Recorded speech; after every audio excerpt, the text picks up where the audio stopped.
మన సినీ ఇండస్ట్రీలో అయితే మాత్రం చాలామంది మల్టీ టాలెంటెడ్ పీపుల్ ఉన్నారని చెప్పాలన్నమాట. సో వీళ్ళకేంటంటే అన్ని రంగాలపైన కొంచెం పట్టు అయితే ఉంటుంది. సో కొంతమంది ఏంటంటే యాక్టింగ్ వైపు నుంచి డైరెక్షన్ వైపు వెళ్తున్నారు, మరికొందరు అయితే డైరెక్షన్ వైపు నుంచి యాక్టింగ్ వైపు వస్తున్నారనమాట. సో కొంతమంది యాక్టింగ్ చేస్తూనే డైరెక్షన్ కూడా చేసే వాళ్ళు కూడా ఉన్నారు. సో అలాంటి వాళ్ళ గురించి అయితే మనం ఈ వీడియోలో డిస్కస్ చేద్దాం. సో ఈ వీడియో అయితే చాలా ఇంట్రెస్టింగ్గా ఉంటుంది, మీకు ఖచ్చితంగా నచ్చుతుంది. మీరు మా ఛానల్ సబ్స్క్రైబ్ చేసుకున్నారంటే మాత్రం ఇలాంటి మోర్ ఇంట్రెస్టింగ్ వీడియోస్ అయితే నేను మీ ముందుకు వచ్చేస్తాను. సో దయచేసి మా ఛానల్ సబ్స్క్రైబ్ చేసుకోండి. సో ఇంకెందుకు ఆలస్యం, వీడియోలోకి వెళ్ళిపోదాం.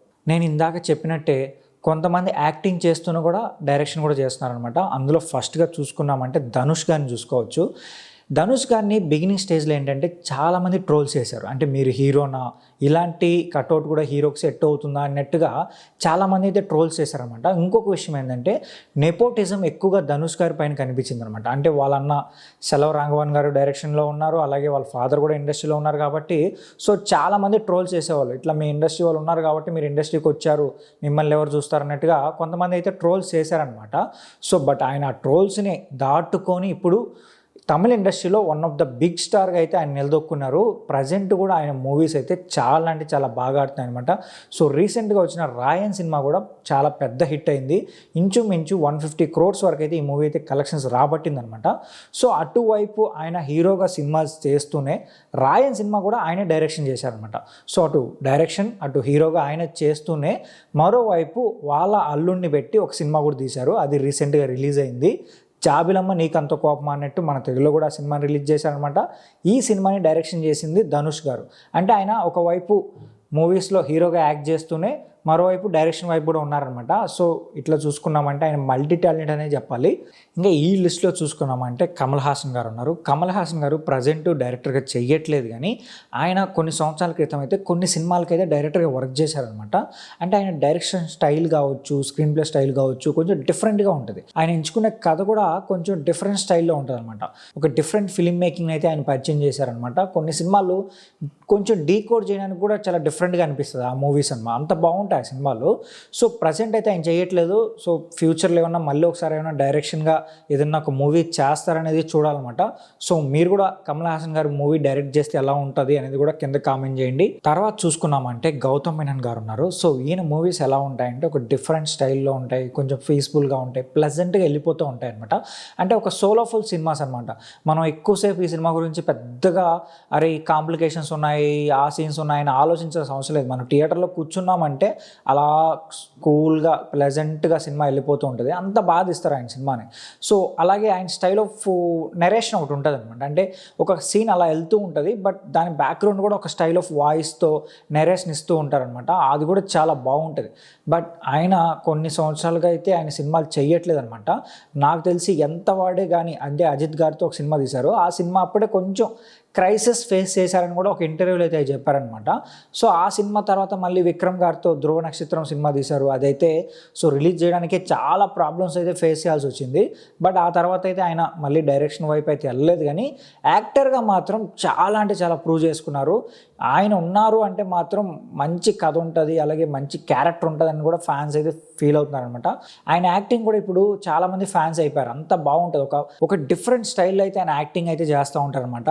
సో ఇంకా ఫ్యూచర్లో ఉన్న మళ్ళీ డైరెక్షన్ వైపు వెళ్తారా లేదా యాక్టర్గానే సెటిల్ అవుతారనేది మాత్రం చూద్దాం. కానీ గౌతమ్ మీనన్ గారి స్టైల్లో ఒక మూవీ మాత్రం చేస్తే మాత్రం ఫ్యాన్స్ అయితే చూడడానికి చాలా అంటే చాలా రెడీగా ఉంది. ఎందుకంటే ఇప్పటికి కూడా ఆయన సినిమాలో రిలీజ్ చేసినా కూడా చాలామంది వెళ్ళి చూస్తూ ఉంటారు. సో ఫ్యూచర్లో కూడా మంచి ఒక సోలోఫుల్ లవ్ స్టోరీ తీస్తే బాగుంటుందని నేను ఫీల్ అవుతున్నాను. చూద్దాం మరి సో చేస్తారా లేదనేది. ఇంకా ఈ లిస్ట్లో చూసుకున్నామంటే ప్రదీప్ రంగనాథన్ గారు ఉంటారు అనమాట. సో రీసెంట్గా రిటర్న్ ఆఫ్ ద డ్రాగన్ సినిమాతో వచ్చి మరోసారి బిగ్గెస్ట్ బ్లాక్ బస్టర్ కొట్టారనమాట. సో ఈ సినిమా అయితే 50 కోట్ల పైన కలెక్షన్స్ అయితే రాబట్టింది. ఈయన కూడా డైరెక్టర్గా ఫస్ట్ సినిమా తీశారనమాట, కోమలి సినిమా. సో ఈయన ఒక సాఫ్ట్వేర్ జాబ్ చేస్తూ ఉన్నాడు. తర్వాత డైరెక్షన్ అలాగే స్టోరీస్ పైన ఇంట్రెస్ట్తో ఒక మంచి స్టోరీ రాసుకొని కోమలి సినిమా అయితే డైరెక్ట్ చేశారు.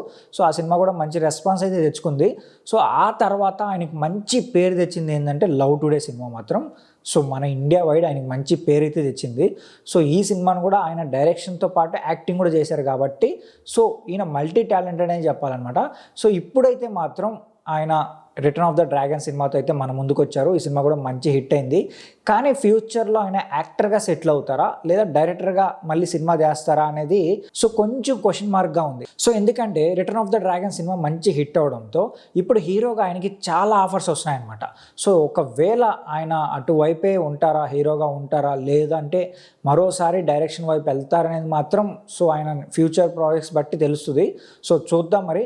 సో ఈ లిస్ట్లో చూసుకున్నామంటే ఇంకా ఉపేంద్ర గారు డైరెక్షన్ ఎలా ఉంటుందంటే అదొక లెసన్ అనే చెప్పాలన్నమాట. ఒక టెక్స్ట్ బుక్ లాగా ఉంటుంది. అంటే ఇప్పటి వరకు వచ్చే సినిమాలన్నీ ఒక ఎత్తు, ఉపేంద్ర గారి స్టైల్ ఆఫ్ మేకింగ్ ఉన్న మూవీస్ అయితే ఒక ఎత్తు అనమాట.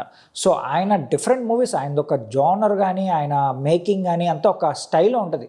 దాన్ని ఎవరు కాపీ కొట్టలేరు, దాన్ని ఎవరు మళ్ళీ రీక్రియేట్ కూడా చేయలేరు. అది ఉపేంద్ర గారు మాత్రమే చేయగలుగుతారనమాట. సో ఆయన సినిమాలు అయితే కల్ట్ క్లాసిక్గా నిలిచిపోతాయి. లైక్ కన్నడలో వచ్చిన ఓం సినిమా కావచ్చు, ఉపేంద్ర సినిమా కావచ్చు, ఏ సినిమా కావచ్చు. అంటే ఇప్పటికీ మనం సోషల్ మీడియాలో ఆయన సినిమా సంబంధించిన కొన్ని క్లిప్స్ని ఇప్పటికి కూడా మనం సోషల్ మీడియాలో కనిపిస్తూనే ఉంటాయన్నమాట. సో అంతలా ఆ సినిమాలు జనాలపైన ప్రభావం చూపించినాయి. అండ్ ఆయన సినిమాలో స్క్రీన్ ప్లే కావచ్చు, లేదంటే ఆయన సినిమాలో స్టోరీ కావచ్చు, చాలా డిఫరెంట్ స్టైల్లో ఉంటుంది. అంటే ఎలా ఉంటుందంటే మనకు ఒక విషయాన్ని అర్థమయ్యేలా చెప్తూనే ఉంటుంది, బట్ అది కన్విన్స్ కాదనమాట ఆడియన్స్కి. సో కానీ క్లైమాక్స్కి వచ్చే వరకు ఏంటంటే ఆయన చెప్పిన పాయింట్ కరెక్టే కదా, సో సొసైటీలో జరుగుతుంది ఇదే కదా అని చెప్పి ఆడియన్స్ ఫీల్ అవుతారు. అలా తీసుకొస్తారనమాట కథనాయని. సో ఆయన డైరెక్షన్ మాత్రం నెక్స్ట్ లెవెల్ ఉంటుంది అబ్బా.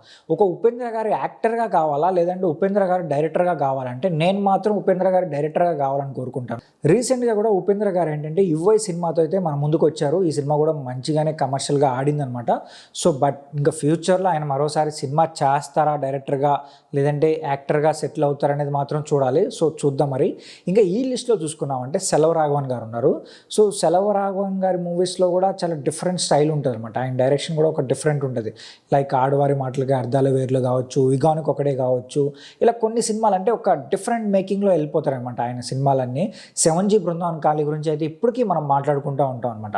ఇప్పుడు మరి ఆ సినిమాకి సీక్వెల్ కూడా అనౌన్స్ చేశారు అని కూడా ఒక న్యూస్ ఉంది. సో అది ఎప్పుడు వస్తుందో ఏంటో మరి తెలీదు. బట్ సెలవరాఘవన్ గారు ఏంటంటే ఇప్పుడు ప్రజెంట్ కొన్ని మూవీస్లో అయితే యాక్టర్గా చేస్తున్నారనమాట. సో ఆయన యాక్టింగ్ స్టైల్ కూడా కొంచెం ఒక డిఫరెంట్గా కనిపిస్తుంది అనమాట. ఎలా అంటే ఒక సెటిల్గానే ఉంటారు, సెటిల్గానే ఆయన డైలాగ్ డెలివరీ చెప్పడం కానీ చాలా బాగుంటుంది అనమాట. సో ఇంకా ఈ లిస్ట్లో చూసుకున్నామంటే విశ్వక్ గారు ఉంటారు. విశ్వక్ గారు రీసెంట్గా ఏంటంటే లైలా సినిమాతో అయితే మన ముందుకు వచ్చారనమాట. సో ఈ సినిమా చాలా డిసప్పాయింట్ చేసిందని చెప్పాలి. యాక్చువల్ నేనేం ఫీల్ అవుతున్నానంటే ఈ సినిమా ఆయన చేయకుండా ఉంటేనే బాగుంది, ఈ సబ్జెక్ట్ అసలు తగలకుండా ఉంటేనే బాగుంటుంది అనిపించింది. సో ఎందుకు మరి ఇప్పుడు విశ్వక్ గారు అయితే ఒక డిఫరెంట్ కమర్షియల్ ఎలిమెంట్స్ కోసం వెళ్ళిపోయి సినిమాలు అయితే మాత్రం అంత మంచిగా తీయట్లేదు అనిపిస్తుంది అనమాట. ఒకప్పుడు విశ్వక్ గారు అయితే డిఫరెంట్ కాన్సెప్ట్స్ టచ్ చేస్తూ ఉంటారు. లైక్ హిట్ సినిమా చూడండి ఎంత డిఫరెంట్గా ఉంటుంది. తర్వాత వచ్చిన అశోక్ వనంలో అర్జున్ కళ్యాణం కానీ అదొక డిఫరెంట్ ఫ్యామిలీ జోనర్లో ఉంటుంది అనమాట. ఇంకా ఆయన డైరెక్టర్గా చేసిన సినిమా ఫలక్నామా దాస్, సో ఆ సినిమా అయితే చాలా అంటే చాలా బాగుంటుంది. ఇంకా దమ్కి సినిమా కూడా బాగుంటుంది. అంటే ఒక మంచి సబ్జెక్ట్స్తో ఆయన వచ్చేవారు అనమాట. బట్ రీసెంట్ టైమ్స్లో మాత్రం ఆయన నుంచి అయితే మంచి సినిమాలు అయితే మిస్ అవుతున్నాయి అనిపిస్తుంది. సో చూద్దాం మరి. ఒకవేళ ఆయన డైరెక్టర్గా మరోసారి సినిమా తీసి కంబ్యాక్ ఇస్తారా అనేది, లేదంటే యాక్టర్గానే మంచి సినిమాతో కంబ్యాక్ ఇస్తారా అనేది సో మీరైతే ఏమనుకున్నారు కూడా కింద కామెంట్ చేయండి. ఇంకా ఈ లిస్ట్లో చూసుకున్నామంటే ఎస్జే సూర్య గారు ఉన్నారు. ఎస్జే సూర్య గారు చాలా అంటే చాలా మంచి సినిమాలు తీశారు, బ్లాక్ బస్టర్స్ అయితే ఇచ్చారనమాట. బట్ ఆయన డైరెక్టర్గా ఎక్కువ ఇంపాక్ట్ చూపించారా లేదా యాక్టర్గా ఎక్కువ ఇంపాక్ట్ చూపించారా అని నన్ను అడిగితే మాత్రం యాక్టర్గానే ఎక్కువగా ఇంపాక్ట్ చూపించారు. అంటే ఆయన మూవీస్ బాగలేవు అని నేను చెప్పను. సో చాలా అంటే చాలా బాగుంటాయి ఆయన మూవీస్. బట్ యాక్టర్గా మాత్రం నేను నెక్స్ట్ లెవెల్ అబ్బా. సో ఆయన యాక్టింగ్ స్టైల్ కావచ్చు, ఆయన మోడ్యులేషన్ కావచ్చు, డైలాగ్ డెలివరీ కావచ్చు, ఒక్క మాటలో చెప్పాలంటే పని రాక్షసుడిలాగా ఒక యాక్టింగ్ రాక్షసుడు టైప్ ఆఫ్ ఉంటారనమాట ఆయన. సో చాలా అంటే చాలా బాగుంటుంది ఆయన యాక్టింగ్. సో నాకు తెలిసి మరోసారి ఆయన డైరెక్షన్ వైపు వెళ్తారా అని అడిగితే మాత్రం నేనైతే వెళ్ళొద్దని చెప్తాను. సో పక్కగా ఆయన యాక్టర్గా సెటిల్ అయితేనే మాత్రం సో ఫ్యూచర్లో ఇంకా మంచి రోల్స్ వచ్చి ఇంకా మంచి అవార్డింగ్ విన్నింగ్ రోల్స్ అయితే ఆయన చేస్తారని నాకు అనిపిస్తుంది. సో చూద్దాం మరి. ఒకవేళ ఆయన ఫ్యూచర్లో మరోసారి డైరెక్షన్ వైపు వెళ్తారా లేదా ఓన్లీ యాక్టింగ్ వైపు ఉంటారా అనేది చూడాలి. సో మీరేమనుకుంటున్నారు కూడా కింద కామెంట్ చేయండి.